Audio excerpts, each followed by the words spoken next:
think it's safe to say that he has a low ego. I'm not sure if he would say the same about me, by the way. You know, this is about winning trophies and about making our supporters happy. The energy from the fans poured into the bus. I'm still in awe of what I saw that day. Fans might argue this a little bit. I always want to have the ball. I want it to be intense. I want the fans to like what they see. Arne, thank you for coming. Have a seat. Yes. Welcome along to the round table. It's nice to get you three together, taking it in. Yeah. It's going to be a big one today. I feel it in my bones. We're going to try to work on what Jurgen left behind. But of course I bring my own things to the table as well.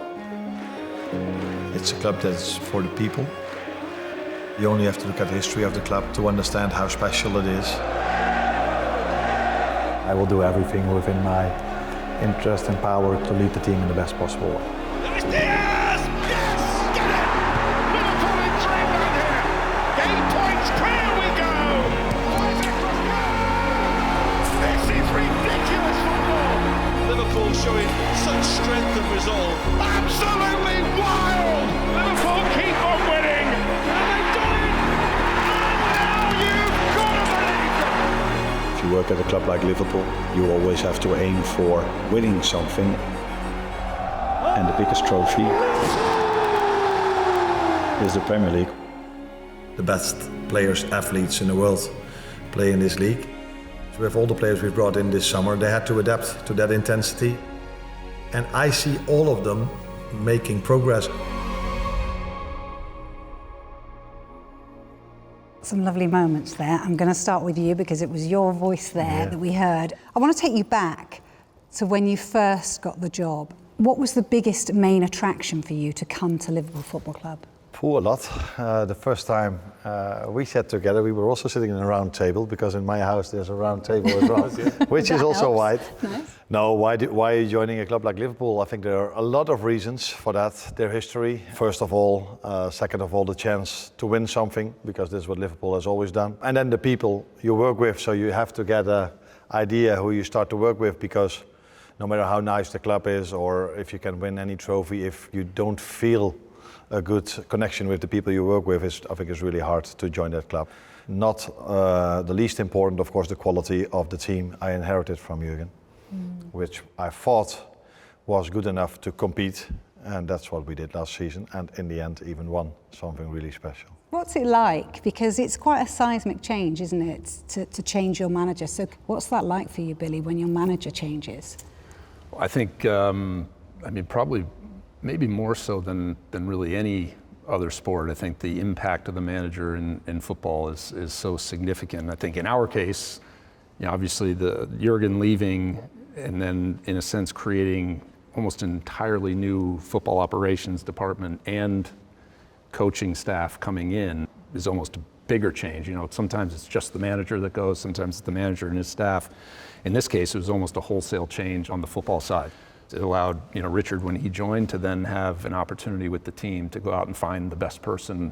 We had a level of sustainability and longevity in Jurgen's tenure, and he inherited a great squad, but he came in and was himself. He wasn't trying to be whoever the people were that he was following.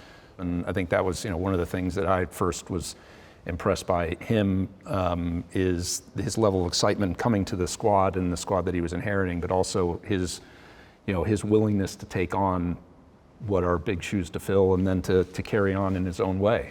The other piece that isn't necessarily talked a lot about, but in this case, given the fact that our partner Standard Chartered is how the football side and the business side and how the commercial side and how they work together. And I think one of the great credits to the two gentlemen to my right is that there's a great relationship across the senior level of the club and a real understanding of what the important things are that are helping us all move forward as a club. So it was certainly an impact, but I think managed in an incredibly seamless transition. Richard, tell me about that relationship, because arguably before, where we sort of summer of 2024, you guys hadn't sat round a table, had you? You never even met, maybe. So how's that relationship developed? How does it work? Well, it developed hugely. I mean, I knew Billy, and I'd sort of sat around a form of table in a boardroom here or there, hadn't we, before. I personally knew a lot about Arne's football from long before we actually met, which clearly helped with the first encounter at your place. So He signed a few players from Feyenoord, from my former club. So Okay. that's why You'd had a connection. there was a connection there. Yeah. I mean, without Arne knowing it. So in my sort of previous role at Bournemouth, the scouting department found themselves drawn to Feyenoord players a lot, and it got to about the fourth player that got put in front of me, where I said, this is probably more to do with someone coaching the players rather than the players themselves, with the greatest respect to them. And we ended up signing one of them, Marco Senesi, and later on Luis Sinisterra, who went to Leeds. So I knew a lot about Arne's team, but from studying the individuals within it. And then when clearly this role came up, independently of that, there was a lot of work that was done from a data perspective, information compiling from lots of people. So I had a huge dossier armed with to sort of learn more about Arne before I met him, and that was, but straight away everything that I read about him, everything that I thought I saw from his teams was apparent and obvious in a first encounter. But it was synergy right from the first minute. We got to a game, and it was against Tottenham, wasn't it, that you actually won the league. I mean, when did it sink in what you'd achieved in such a short space of a time?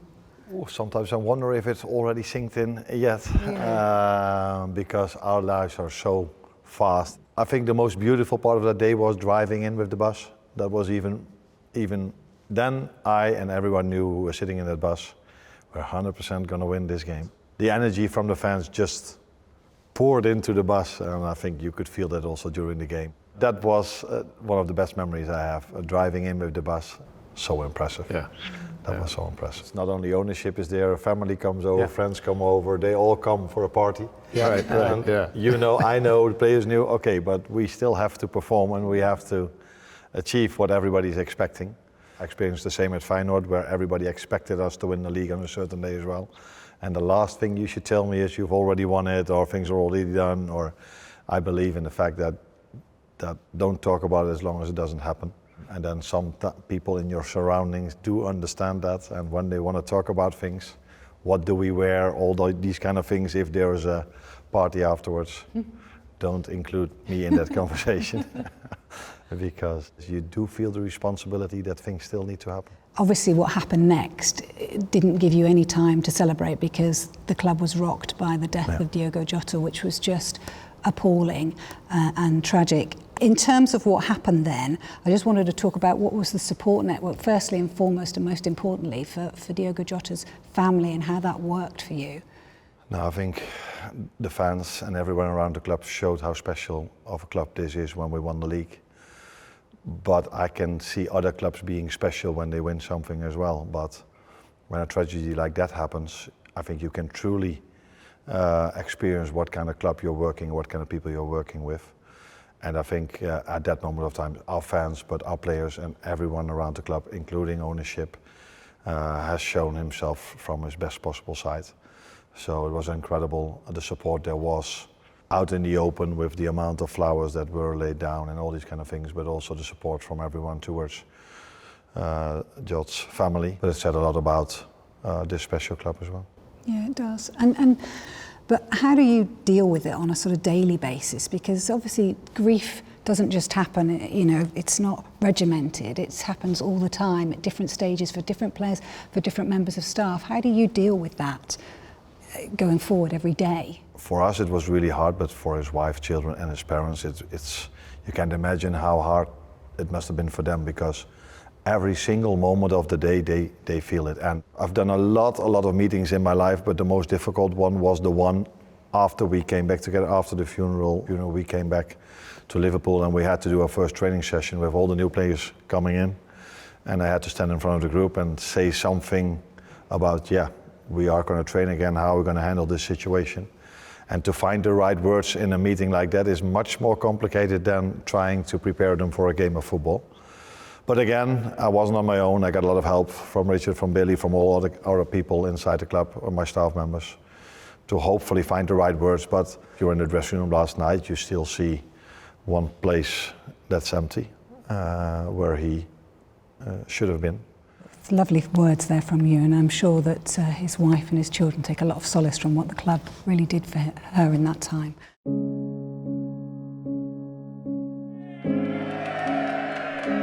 I am proud and humble. We have a lot of work to do. I can't tell you how happy I am finally got to this point. Our actions will speak for us. We're here to win.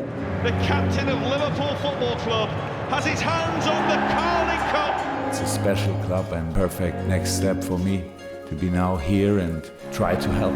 I feel really proud. Dust off the crown. Liverpool Football Club are once again the kings of European football. Premier League champions once again. Liverpool have the FA Cup. And the ribbons are red. It is Liverpool's cup. Clubs like Feyenoord and Liverpool, from what I saw, it just means a bit more for the fans. Then I will do everything within my interest and power to lead the team in the best possible way. Liverpool are the champions for their people, with their people, and for the 20th time. We're here to win, he said. That's exactly what he did. What was it like when you first met John Henry? What was the experience like? Can you remember it? It's a long time ago, 2004. I've worked for FSG since then, so they were in the midst of trying to end an 86-year curse, the curse of the Bambino with the Red Sox, and actually that year they ended up winning the World Series, so bringing to an end a long drought in Boston. So I was privileged enough early on to get that taste of winning. One of the things that has been maybe a staple of FSG's has been, the vision, but also, strategic thinking, and ultimately is sort of the guy responsible for the business side here at the club to run it as sustainably as possible.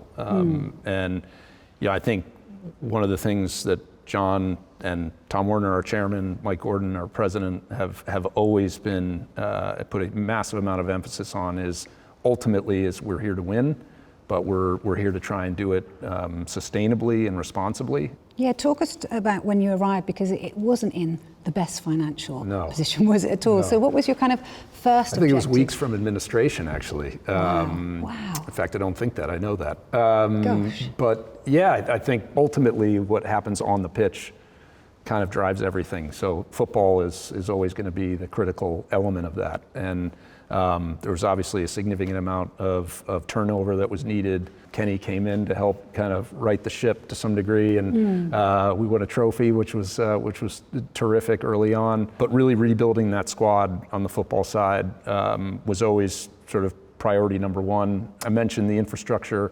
When we came for one of our due diligence trips, we were given a tour of Anfield, and the real mindset around the infrastructure and the investment around Anfield was, can we find a way to modernize the building and create a better fan experience, and stay in both the literal and spiritual home of the football club. So we were able to do that, and that's something we're incredibly proud of. And then the last sort of leg of the stool, if you will, was sort of the commercial side, and could we really grow the commercial profile of the club to help, coming back to that sustainable point to then help invest back into the football side. And ultimately, we sort of talk about the virtuous circle of footballing success and commercial success, and those two sort of feeding each other. 15 years later, we're still working on it. But it's been, we've had some great successes over the years, and hopefully many more ahead. Richard, what's it like for you? Because obviously you've had experience at other clubs as well, particularly Bournemouth.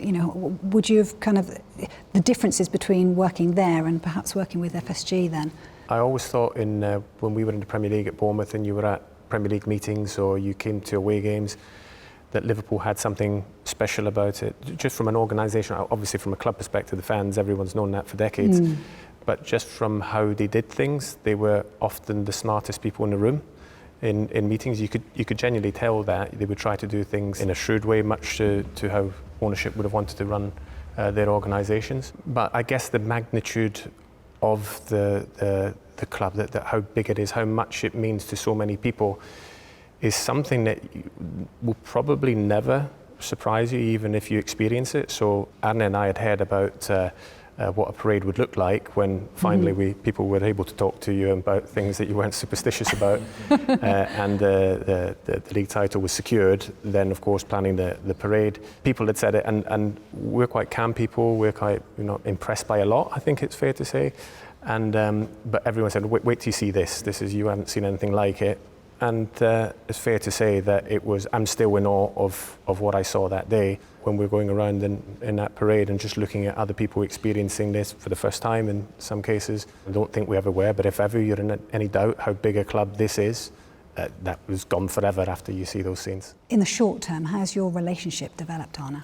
We have spoken now almost on a daily basis, I think, since we started, so you get to know each other even better. What I really like about working for a sports director, that whenever I need him, he's there for me, but you don't constantly feel that all the decisions you're making, he's judging them. Maybe he does, but then he finds a really good way of hiding that, because it's not the case. You want to have the backup if needed, or advice, or whatever is needed, but you don't want two eyes on top of you constantly in every decision you make, and I think that balance, Richard finds that balance really good for me to work in ideal circumstances. Do you feel the same, Richard? Do you feel, and is that an active thing that you do, that not sort of two eyes? Fundamentally, there's the understanding for both parties and everyone at Wide that everything that involves match day, team selection, tactics, that's always the manager or head coach, call them what you want, that's their domain. And I think it's very important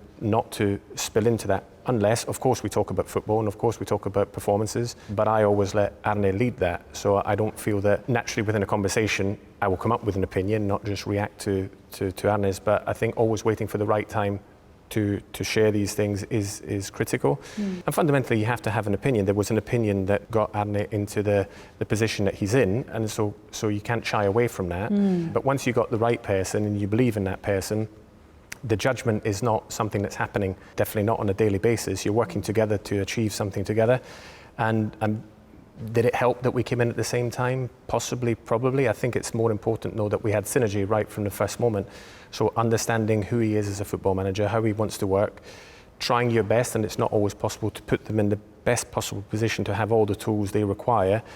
And that's what I feel that my job is then. It's not just a supportive role where you're just absorbing communication. You're then, okay, what can we do about it? How does it fit into the club ethos and more at Wide? And then try to just genuinely put this man in as good a position as possible to do what he's done since he started being a head coach. There's much more to come from this team than we've showed in the first half of the season, although once in a while or during spells of games we did show the face that we can show, we should show even more and more and more.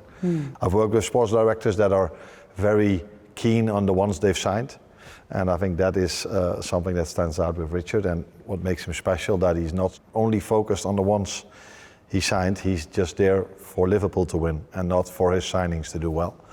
And that is something you don't always see with sports directors. I think it's safe to say that he has a low ego, and I'm not sure if you would say the same about me, by the way. But would you? I've got to ask the question now. Has he got a low ego? I think that's obvious to everyone. Yeah, I think there's great humility about Arne, and great communicator as well. And I think again, I talked about the media and the press has come into a country which is constantly having to do interviews, a lot more interviews than perhaps training sessions at times, it feels. True. So that communication that Arne's had, that humility, I think you can't kid it when you're coming across that many times. Absolutely low ego, really high work ethic and drive and motivation, which very much fits into the club ethos, isn't it?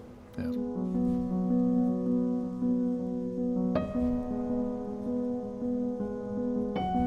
The most time where I think about football is how can I find a way to bring more energy in you or bring more energy in the team. It's a constant thought of what am I going to say tomorrow to get them going again. And sometimes I need to be hard on them, sometimes I have to give them compliments. That is what I think where my thoughts are 99% of the time. Where there's time, there's hope for this Liverpool side. It's all about what you have in your head. How can I bring that information to the players that they truly understand what I want from them? Subtitles sends it in, Van Dijk! They just find a way! Ekitike drifting through, Florian Wirtz!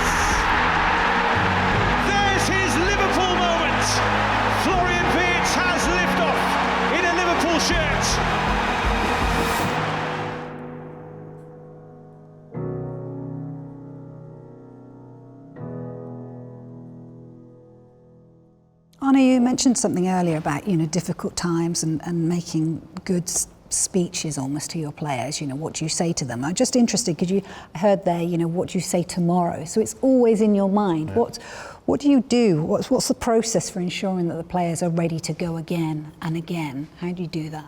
Listen to people around you, like Richard. What is his opinion about how did he experience the game? Listen to your staff members, listen to your players.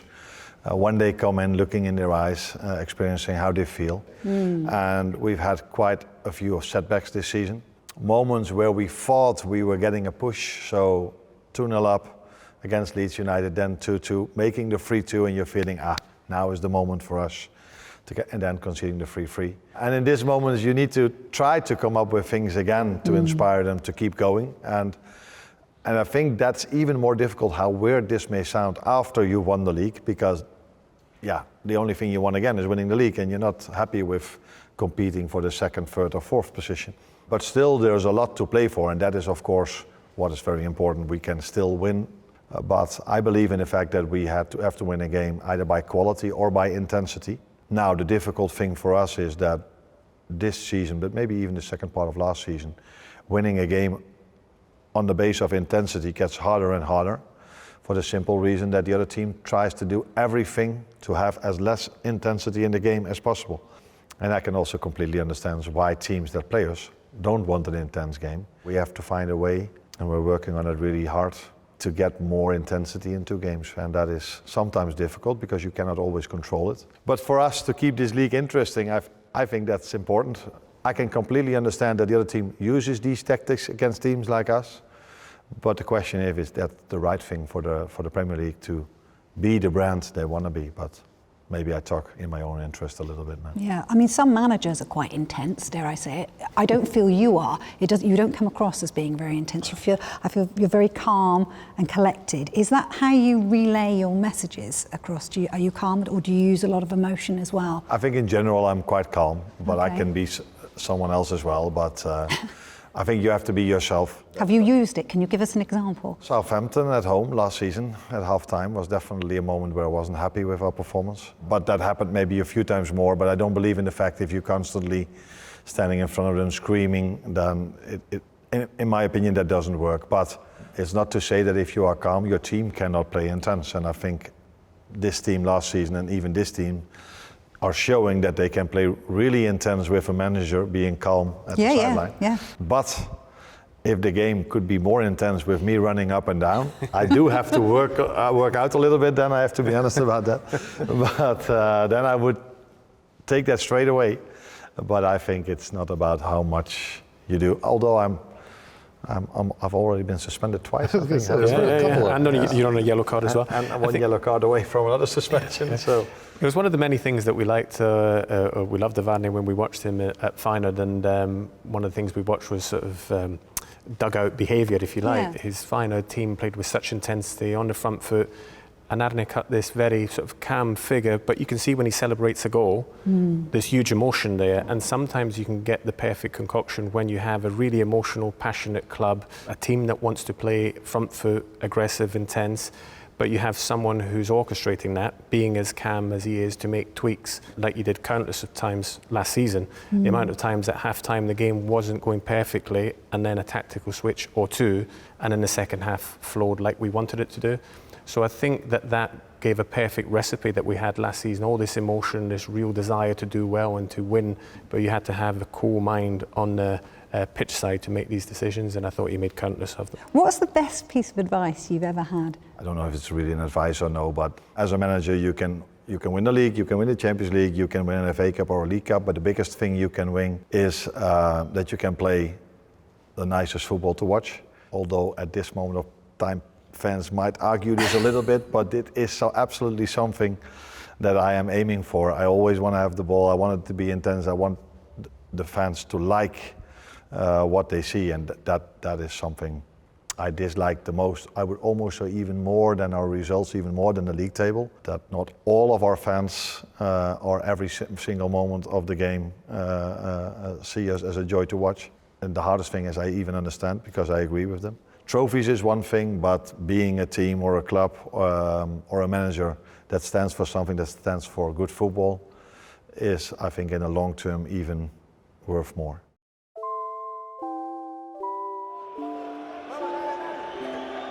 Liverpool are struggling to find their form consistently. They have work to do. Liverpool Football Club has a special aura in this competition. When they need something, they've had a knack over decades of finding it. Now, can he find the finisher?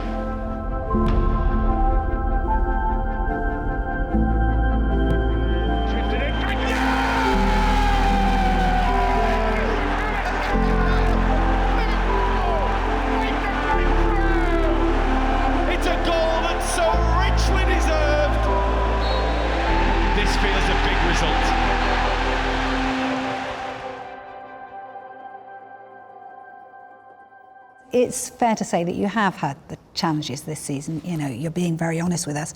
But how do you sort of block out all the noise to achieve wins like that we saw there against Real Madrid? Now, what I mean with that is, I do want to know what media thinks or what some pundits think, because they can influence the players. Yeah. And then it's important to tell them the real story, because maybe I underestimate pundits, but I don't expect them to watch as many times the game back as I do. The first time you watch it, it's full of emotions.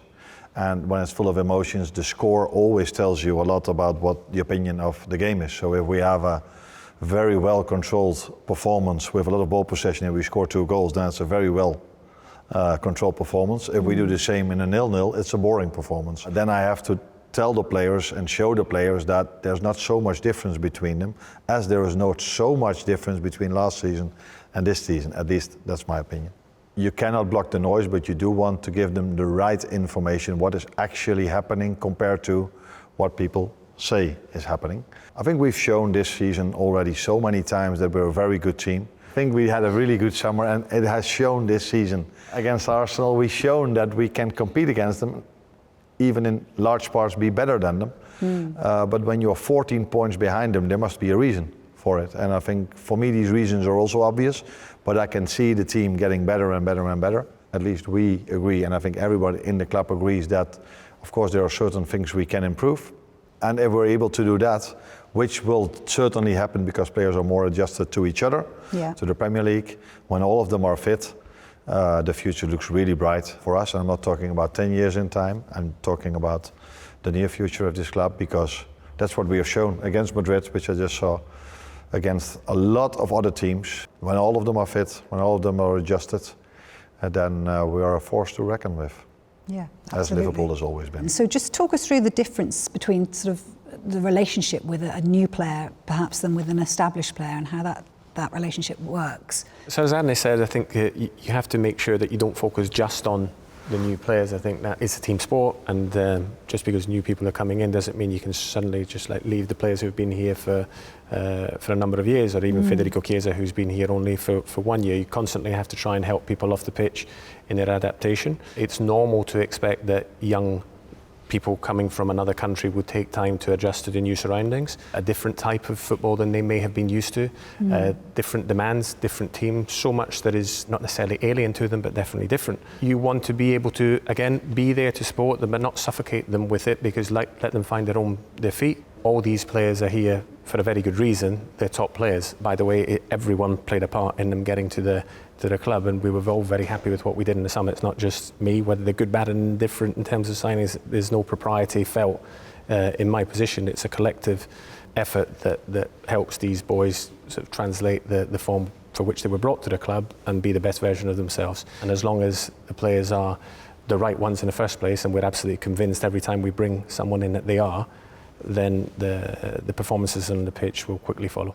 Do you feel that as well, Arne? Only because the established one you've worked with longer, so you know him better, so you know better which button to press maybe. But for the rest, there's no difference between an established player where you won the league with, or one that you haven't worked with before. I think my lineups also have shown that players that have won the league were not always guaranteed for a starting place.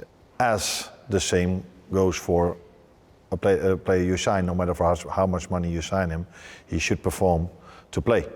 But in both situations you do have the patience. Billy spoke a bit about sustainability was the word I think you used when it comes to FSG. I think that's also what you can see in our signings. So the signings we make, we don't make them for 2 months or 3 months. We bring young players in where we think and feel they can impact it straight away, but we are 100% sure that they will impact Liverpool a lot, maybe after a period of adaptation. In terms of the players you sign, how important is their personality? It's key to me that the manager speaks to players at the right time in the process, because ultimately that's the synergy required. So I try to put the right people in front of the manager in order that I think will be compatible, not only in the football pitch but also off it. So yeah, the same level of detail that went into the appointment of Arne goes into every single footballer. What is difficult or impossible to evaluate fully is how is that young person going to do at this club in this moment with these completely new surroundings and new teammates. So there's an element of trusting your judgment and seeing how it pans out, but definitely the detail that goes into it to start with is huge. You know, it's to Arne's point around, and Richard, you know, this is a long-term strategic decisions in terms of, you know, the folks that we recruit. Forget about just on the team. That's, you know, coaching staff, backroom staff, our team on the commercial side. You know, we're trying to find the best people possible in their particular position to come and join the club and take it forward in a really meaningful way. And so this has been a challenging last several months, but I think there's an element of patience which is required, difficult in the world we live in. Yeah, good to hear actually, because patience doesn't seem to exist sometimes at football clubs. But you asked, it's not only quality, and that's also what Richard I think said, but if I think about Liverpool, their most successful period in the last 5 to 10 years, then I think about Bobby Firmino, Sadio Mane and Mo Salah, because they've scored goal after goal after goal.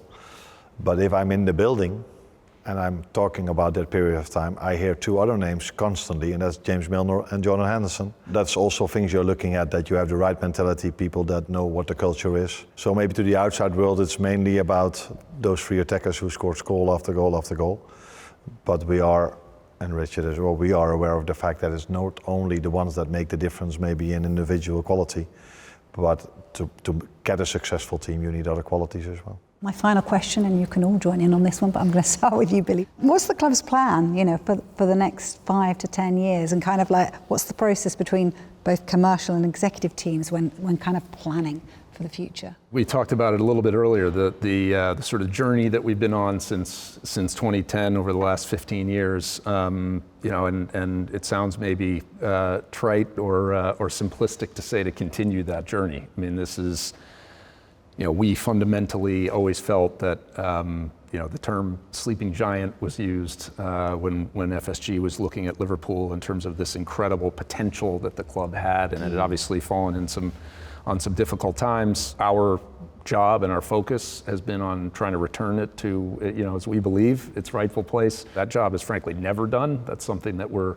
constantly working on. Improvements that we've made from an infrastructure standpoint, the continued investment in the squad, and the, you know, at the end of the day, as we heard from John in the clip, you know, this is about winning trophies and about making our supporters happy and proud of the team, and you know, we're going to continue to do that. I think I said the same after we won the league. I